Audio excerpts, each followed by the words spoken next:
A disclaimer for the sensitive mind. This video is not a political statement. This is simply my testimony and my experience.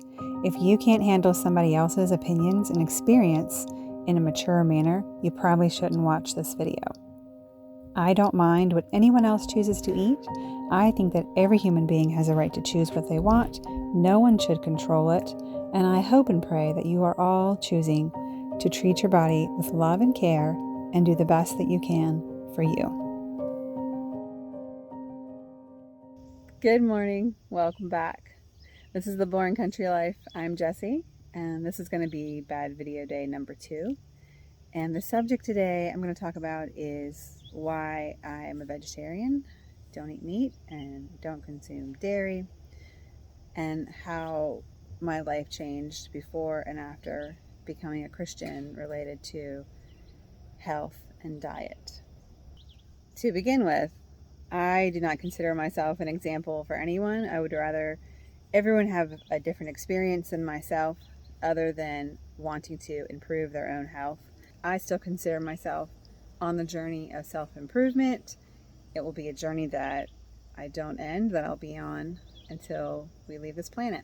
Growing up, the main diet that I remember eating was meat, bread, and sugars. Lots of processed carbs, lots of straight up sugar products. I was a picky eater, so I didn't eat much. And there were even unhealthy foods I didn't like, but I had a few things I liked, and that's just really what I ate most of the time. And I didn't really even prefer meat. I just use it as a carrier for ketchup. That's not to say my mom didn't try. I remember being left at the table for quite a while after a meal to finish my plate, which included broccoli, and I would not do. I remember pretending to eat Brussels sprouts, chewing them up, and then wiping my mouth with a napkin and spitting the Brussels sprouts into the napkin, putting them in my pocket, and disposing of them in the toilet in the bathroom. So it wasn't that my mom didn't try to feed us good food. We were kids, and I assume, like most children, and especially unsupervised children, if you're going to eat something, it's going to be sugary and unhealthy. I was a very active child. We played sports. I was in softball for, I believe, 8 years, about 8 years. Lots, miles and miles of bike riding, lots of walking, running and playing, just like kids do. And the young body can definitely handle mistreatment for many years. It does catch up with everyone eventually, though, whether in your early years or in your later years. What you feed your body affects how your body will run eventually. I happened to develop negative side effects at a rather early age. When I was 11, my mom was out of town for 2 weeks for her annual military reservist training. So we were staying at one set of grandparents' house, and it was winter, probably February, and we had played in the snow a lot that day and eaten our usual diet. And I woke up the next morning in a lot of pain. And I laid in bed crying for a while and calling for someone to come, and no one came. And somehow I made it to the bedroom door. I don't know how. It hurt a lot. But their house had a very long hallway that all the bedrooms and bathrooms connected to, and it was narrow. And because of that, I got myself into the hallway, and then I remember rocking back and forth on the wall to move myself down the hallway because my hips weren't moving. Like, none of my joints would move, at least not without severe pain. And eventually the grandmother woke up, and she called my other grandparents, who were about an hour away in the city. They came and got me and took me to the doctor. They did blood work.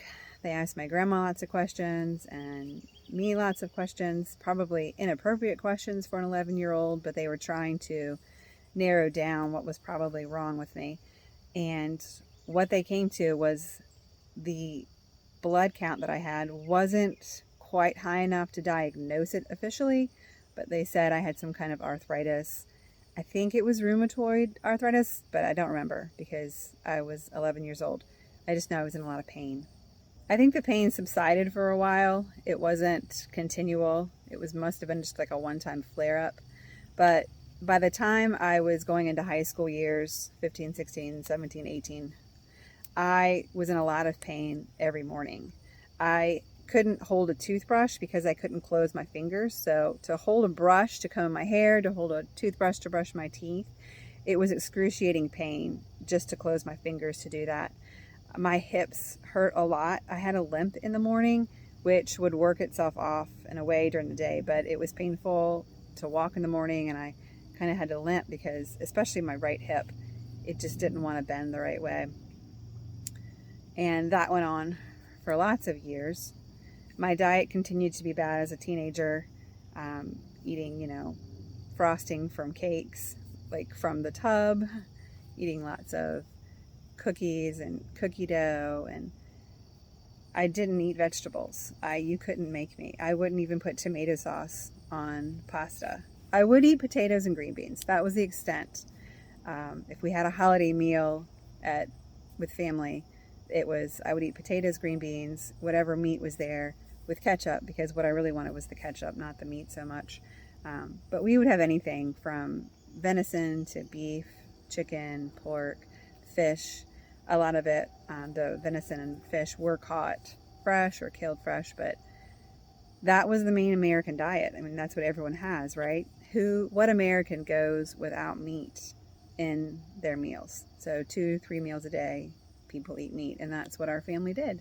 By the time I was 17, 18, I had a good group of Christian friends that I spent a lot of time with, and just before I turned 19, a few months before, I was baptized and spent many, many months up to that time studying the Bible. And one of the things I came to understand really well was how important our health care is and how we treat our bodies to God and to our spirituality. Having the opportunity to be around people often and in their homes and seeing that you could eat delicious meals that didn't involve meat and didn't involve dairy most of the time was a new experience for me and something I was willing to try. So throughout my 19th year, I was slowly not eating meat and dairy, but there came a point where I just said, I'm not going to do it at all. So I just completely stopped eating meat and dairy. That wasn't really easy at first, especially the dairy part for me. I was a big milk drinker, lots of ice cream. I wasn't really a big cheese fan. That was never a thing for me, but milk and ice cream every day, all the time if possible. So I couldn't switch over to the things that were available then, the fake meats or the non-dairy options, which were limited in the late 1990s. They just tasted funny to me, so I just chose to not eat any of it at all. I just avoided any meal that required me to use that. So I still was not eating as healthy as I could. I ate a lot of pastas, and by that age I was having tomato sauce, but no actual fresh tomatoes. That took a couple more decades before I was willing to eat those. During this time also, my husband, who I was dating, his grandmother gave me a book called Ministry of Healing for Christmas one year. And I read that book. That was the first book that I ever read from Ellen White. And she talks a lot about health and caring for your body. And there were a few things in there that I had never heard of before, never considered. Two of them, one was not eating between meals, because Americans grow up snacking all the time. So she talks about the benefit of not eating between meals and giving your stomach a rest, and also not eating close to when you go to sleep. So those two things, I was like, I could do that. I'm going to give that a try and see what happens. So in this 6-month time period, I made those changes. I would only have water between my meals, and I wouldn't eat before going to bed. This was during the time when I was having no meat and no dairy. So 5 or 6 months into this time period, people started noticing that I was not limping in the morning. And they asked me about it. And I had not even really noticed. But when they asked me, I realized, my hands, they don't hurt in the morning anymore. I can hold stuff without pain. I'm not limping anymore.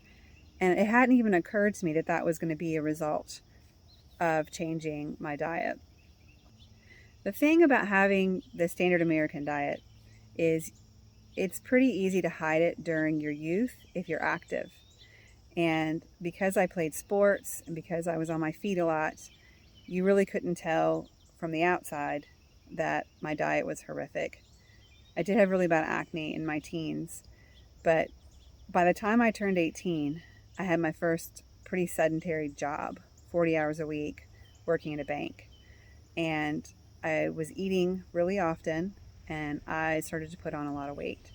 So another consequence of changing my diet, as well as choosing to not snack between meals and not eat at night.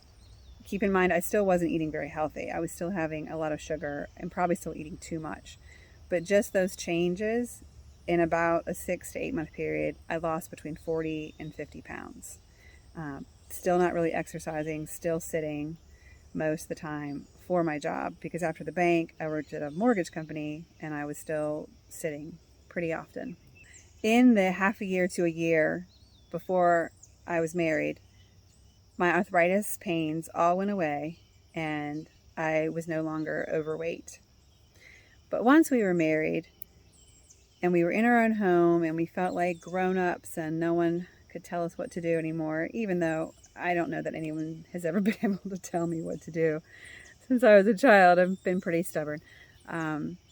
We started eating whatever we wanted to eat, mostly on the weekends. So when the weekends would come, probably the first 2 years we were married, we would have ice cream and pizza, and we just didn't guard what we were eating. We might still have sandwich meats or eat meat at a restaurant, but I never actually learned to prepare any meals with meat.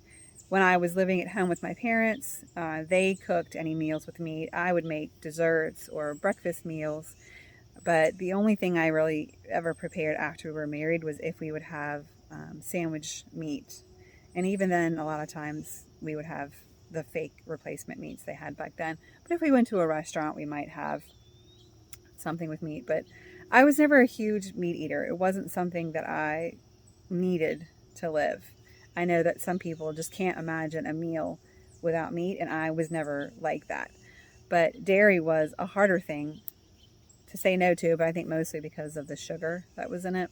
So in those 2 years, I would notice that if we had a weekend where we ate a lot of dairy and had meat, that my fingers would hurt again in the morning, and it would last 3 or 4 or 5 days until they would feel normal again. And then a few weekends later, we might have another weekend with a lot of dairy and desserts and sweets and meats, and then my fingers would get stiff again and hurt. And it just took me a while. I'm kind of a slow learner to catch on that that's what was happening again.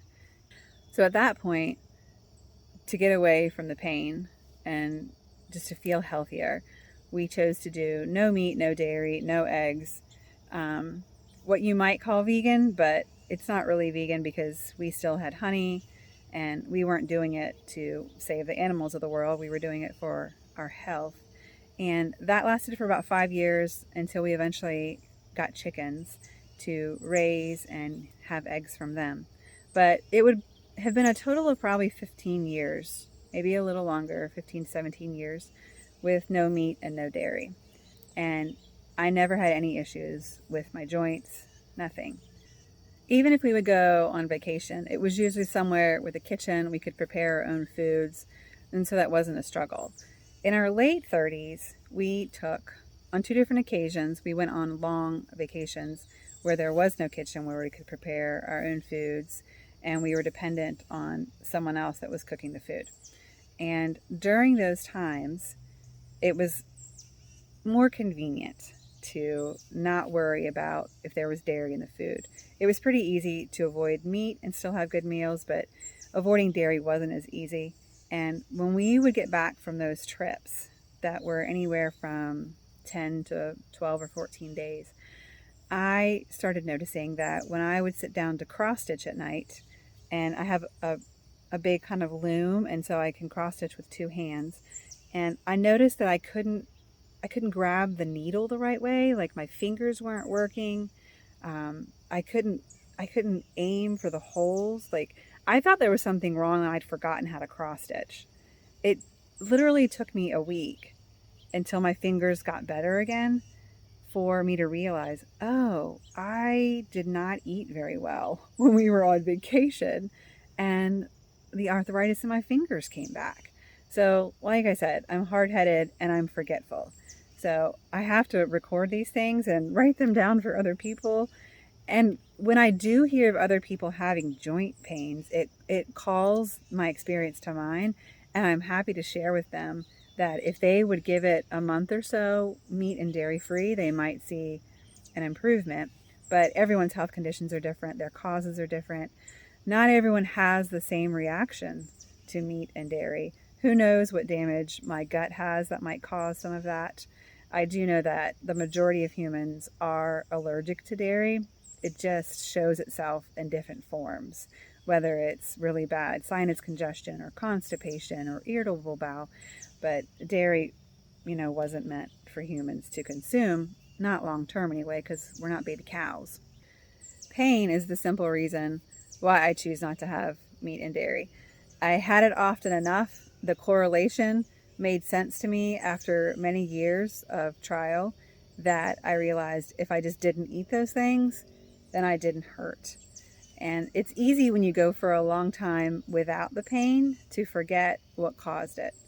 Diet and health are still a journey that I'm on. I have always wanted to improve myself and do better since a very young age. And having the tools to be able to do that has been really helpful. I love that YouTube has become so available, and there are so many helpful people on there in the last 10 years. Woo, the sun shines up. Let me change positions. So in my journey for better health and learning to care for myself better, growing a garden has been a huge influence and a huge tool, because I did not have any liking for vegetables growing up, and I had no interest in trying to make myself eat any. But by the time I became a Christian, I was more interested in health. And I remember the first time going to lunch at a restaurant with my mom and sister and ordering a salad before my meal, and their jaws just dropped. Like, they had never seen me in their life voluntarily eat something green or healthy. And in growing a garden, I have learned to like so many vegetables. Just offhand, tomatoes were the first big deal to me that I learned to like, because I was growing it, and so I was making myself taste it more often until I got used to it. Asparagus, broccoli, cauliflower is a huge favorite for me now. Lots of different lettuces, spinach. There's no telling what you'll come to love if you're exposed to it, especially when it comes to good, healthy food for the body. I will attest to the fact that being a vegan or being a vegetarian does not mean you're eating healthy. It does not mean you're eating well. You can eat way too many processed carbs. So that's something that I still have had to work away from. When I do eat carbs, they are homemade. I make all of my breads. The sugars that I use in my recipes are 90% honey or maple syrup. Very little of it is coconut sugar or a turbinado. Very rarely. I ramble so much, I don't even know how much of this made sense. But that's why I don't eat meat and dairy. I am growing a garden, constantly adding new vegetables to the foods that I eat, constantly making sure that I have more fruits and vegetables with my meals, and always wanting to improve my health. And I know that I'm only getting older, and so the body is really only going to keep deteriorating. The best I can do is slow it down, stay healthy and strong for as long as possible, and diet is just one of the ingredients in that recipe. So that's it for me. Bad video day number 2. I hope you have a great day ahead of you, and if not, I hope you still find a reason to be joyful.